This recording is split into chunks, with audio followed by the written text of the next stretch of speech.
Hello everybody and welcome to NASCAR 09, but this isn't just any version of NASCAR 09, this is NASCAR 09 for the PS2.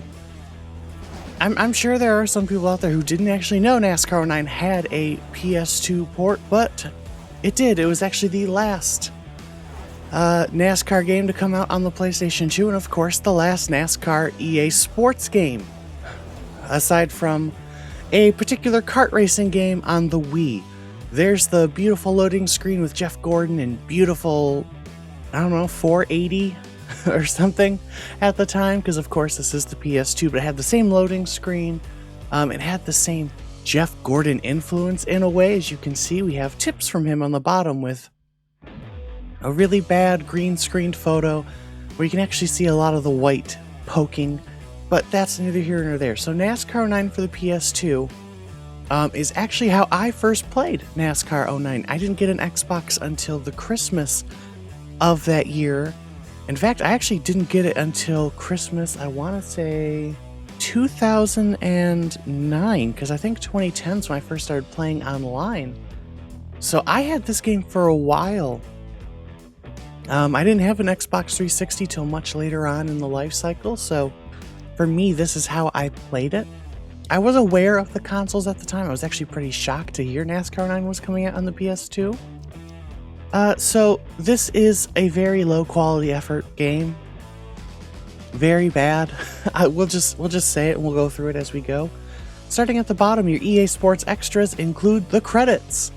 That's it. At this point, we don't get the, behind the thunder, any of that type of stuff anymore. My NASCAR includes medallions instead of the point system. They've gotten rid of that. And now the only unlockables are pole positions, a couple fantasy tracks, which you do have to unlock, Richard Petty cars, and fantasy drivers, and a couple sponsors. That is it. Those are the only things to unlock in the game. Nothing fun or cool anymore. The one thing this game does have that the Xbox and PlayStation versions did not is it has the Whelen Modified Tour, because it was just cut and paste from a previous game. That never made it on to the PS3 or Xbox 360, whether it was NASCAR 09 or NASCAR 08. So that is in this game. But everything else the same. You can see the Nationwide logo actually kind of cut off at the edge there.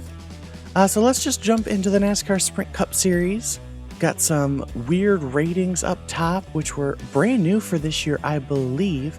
And not a lot of paint schemes, and if they are, they're pretty simple ones, like just changing the front logo on Kyle Busch's number 5. Now, of course, starting with the COT and NASCAR 08, but they went full-blown in NASCAR 09. Absolutely zero manufacturer representation in this game. That's a little weird that they could even get away with that. Maybe the licensing was different at the time. So let's jump into Patrick Carpentier's Charter number 10. And let's go to Daytona, shall we? And race in the Daytona 500 on NASCAR 09. A very quiet Daytona International Speedway when you load in. It's a little eerie. Now, normally there's music, but all the music in this game is copyrighted, so I did have to turn it off. Now, by the time you got to here, there was no more pre-race stuff. The actual pre-race stuff with MRN/PRN, that was discontinued after 04. But for a while, we still got Bill Weber talking to you when it loaded into the weekend, and they would still talk and stuff, but that is no longer in this game. In the Xbox 360 and PS3 versions, there was ESPN, but that didn't do anything for the pre-race, so luckily you can do the Gatorade Duel in just the quick race, but we're just going to jump right into the 500. Hit that start race button and you're immediately on the track. Green flag is out, and listen to that beautiful sound.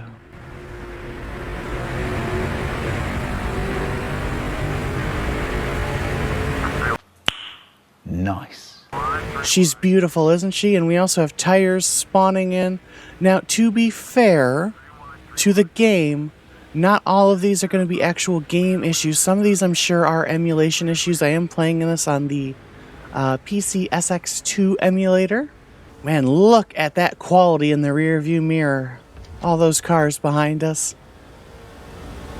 Even with upscaling, doesn't quite look as good as NASCAR Thunder 2003, huh?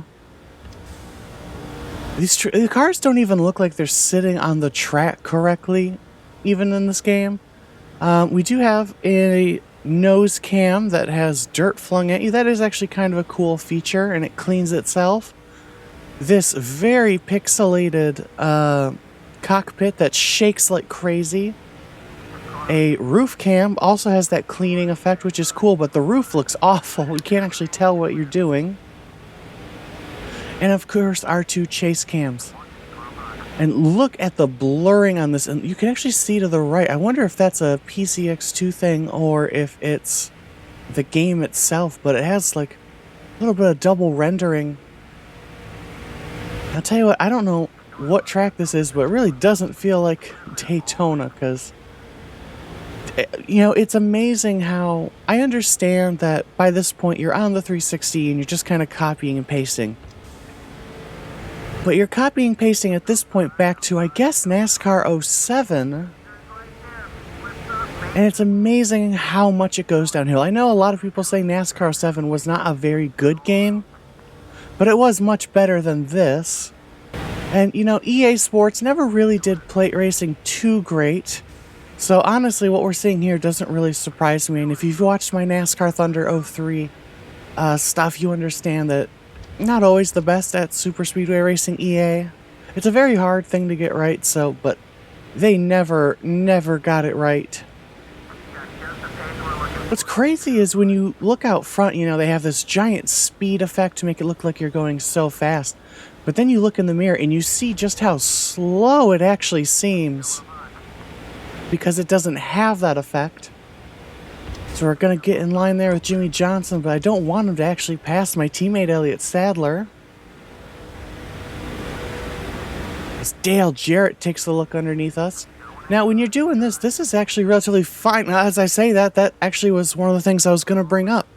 The physics in this game are very weird. You make slight contact with the side of somebody's car, and it just goes sideways. It does it to the AI, and it'll actually also do it to you. Now, one thing they do have in this game that I actually do like, they have a couple features that actually I like that weren't in the newer games. A rewind feature, which I believe is the back button. Yep, you can see it. It backs you up just a little, and you have to hold it. Not as good as would be introduced in the Codemasters games, but still pretty cool, and a feature you didn't really see much at the time. And you certainly didn't see it in the 360 or PS3 versions of the game. The other is, we're going to pause it real quick. You can see you can save a race. So you can actually do... Ooh, don't want to quit. You can actually do mid-race saves. So let's say you want to do, you know, the full Daytona 500, or when I was a kid, I would do full races at the Dodge Raceway Stadium track. You know, you can save it and then come back to it later, and that is pretty cool. I believe they introduced that feature in the F1 games at some point too, if I'm not mistaken. So honestly, it just kind of seems like Codemasters just took features from this game. I don't think so, homeboy. I highly doubt it, but you know, that's just how it looks and feels. Coming to 2 laps to go, we do have Elliott Sadler in front of us. Now, one thing that is better about this game compared to the Xbox and PlayStation version, those games were notorious for being way too easy. I remember even on the hardest difficulty, at Daytona and Talladega, you could just drive around all the AI not needing to draft and then drive away. Luckily, I mean, we're only on veteran difficulty, but you know, there's actual drafting and stuff like that Daytona, so it is a little bit better in that regards. It almost kind of looks like the cars are slanted in the corners. It looks really kind of weird as we start to get some tire wear on the car. That you can only get that car to pop up at that point. It's not like a Thunder 03 where you could actually have it pop up. It only pops up when it wants to. Fortunately, it doesn't look like. We'll try intimidating our teammate here. See if we can get him loose. I remember that was a feature of the old games, but it doesn't seem to be doing much here at Daytona. Jimmy Johnson trying to take a look down to the inside. Not going to happen. It's going to be a Evernham 1-2 possibly here. We need to try to get past him. Try going to the low side, but he's going to go ahead and block. Oh, the intimidation did work. He got loose there, but it just actually slowed us down as well. So we're going to go back to sharing draft. I don't think we're going to be able to do it side by side here up to the line. And Elliott Sadler's going to take it. Could you imagine if that had been the finish of that Daytona 500? Now, this game did have a highlight reel, but you actually had to activate it yourself. Unfortunately, you can't hide the stuff anymore.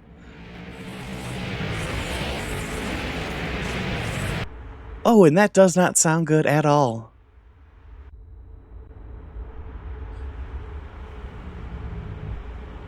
So, it appears that the only highlights are of the start, us following on lap 6. Is there anything else here? And us coming across the line. Now, that is actually a pretty good finish, but wow, that is not much of a highlight reel now, is it? What else we got? Ah, yes, the famous Boulder Raceway Park. That's how everyone remembers it, right? I guess in this game they didn't bother with any of the sponsorships anymore because they're all kind of generically named. All right, green flag in the air. We're racing at Boulder Raceway Park. I don't think anyone has ever called it that. As we chicken licks in front of us. The car is very slow to get up to speed here as we head towards the first corner. Oh, it drives so weird on a road course. What are these physics?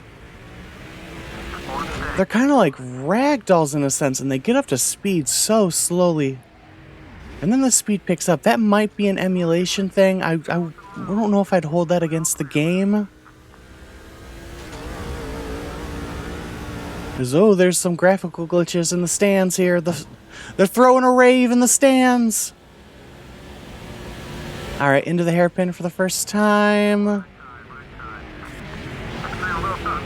You like brake, but it does nothing.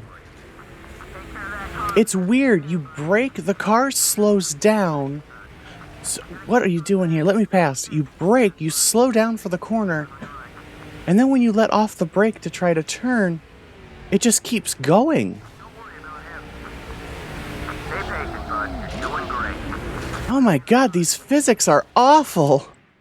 Let's try rewinding. That's about as far as we can go. Okay.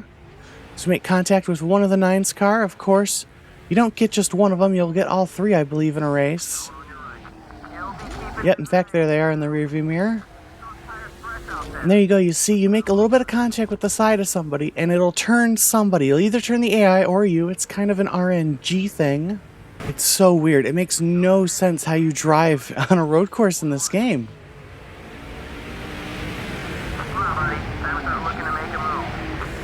I'm trying to make moves, dude. Of course, by this point, you got some of the cars that we got used to in terms of your fake sponsors, because I want to say it was around Nascar 05. They started introducing the same fake sponsors over and over, like B4 and that one orange juice car. I remember having to drive. They loved their fantasy cars by the time they got to these games. And your races would just be full of them, even in the Cup Series. Because EA didn't care anymore. I mean, EA stopped caring after a while. Even when they did care, their games still weren't always perfect. I mean, you look at NASCAR Thunder, it was by no means a perfect game in any sense. But man, so much better than this. You know, and even though we give games like NASCAR Heat and NASCAR Inside Line a lot of crap, those games weren't awful. I actually plan to look back at maybe at Inside Line at some point, because that game was relatively okay. I mean, it had its issues, but definitely better than, I'd say, NASCAR Ignition or any of the crap from the EA era here. As we Tokyo drift through the corners, the only thing EA really got right, and it was early on in the era, it was when they went to 05, would be the fantasy tracks. Of course, they had more introduced in 04, but really that was their strongest suit, as that's without a doubt the best we've gotten through there. Is it almost, you kind of do, you have to like drift it in there. It's really arcadey handling. The one thing I've realized, EA Sports, I gotta give you credit. You've made me feel bored. You know, I understand, you know, the people who are like, oh, NASCAR is boring, you know, it's just driving and stuff. This is boring. This game is very boring. It's... Even though you're... Whoa! I mean, it's not even like a fun kind of bad. You know how you have games or movies that are, you know, fun bad? This isn't even fun. It's just, it's boring and frustrating, and I'm kind of just looking forward to finishing this race here, because who knew 9 laps could feel so long? But this game is managing to do it. As we come to the glitchy billboards, again, I'm thinking that's just a PCX2 thing. I wouldn't put that against EA for that. Not that you can really give EA much credit for anything in this game. I've tried. I mean, you've heard me try to give them, like, oh, they have this cool feature, but does it really matter? Do I want to save a race and come back to it? No, I'd save the race and just quit. I wouldn't even save it. There isn't really a point to saving in this game. There's no reason to playing. This whole accolades medallion thing instead of the skill points is stupid. I'm still not 100% sure even how to earn the accolades. I know there's a menu that tells you, but you shouldn't have to go digging through menus to try to figure out how to just play the game. And again, I think the biggest thing is that they just didn't do any manufacturer stuff. I kind of understand it for the COTs in NASCAR 08, but NASCAR 09 just to do everything as no manufacturer, pretty pathetic. Let's see, can we get underneath the 6 here? We can, but we're gonna get stuck to him there. Not that the AI are actually gonna get past us or anything. Not sure. Okay, it's Matt Kenseth, and I can't remember who's in the 8. Probably Truex at this point. Should we dive it up the inside? Let's dive it up the inside, shall we? Wow, they were really fast through that corner. We couldn't even do it. Gonna lose some spots there, but who cares? P7 across the line. Congrats, Trail Mix. So that was a very short look at probably one of the worst NASCAR games ever made. There's not much to say. It's crap. It plays like crap. It looks like crap. I understand it's an end-of-era PS2 game, but I think people still enjoyed like NASCAR Thunder 03 and 04 for the PS1. There was still something in there. There still felt like some sort of effort. Whether it was this version or even the 360 version, I could go on the 360 version and I'd be able to tell you there is still the same amount of low quality, zero effort put into the game. So while this is a worse version than NASCAR 9, because NASCAR 9 at least had like a really good online, they're both bad games, but every version of NASCAR 9 is kind of bad. So, but that'll do it for this quick look at a pretty forgotten port, and frankly, it should be. But thank you guys so much for watching. I will probably not come back to this game unless you really want me to for some reason. But thank you guys so much for watching. If you enjoyed this video, leave a like. Subscribe for more racing content, as well as the return of NASCAR Thunder 2003 soon. But until then, I'll see you next time. Bye!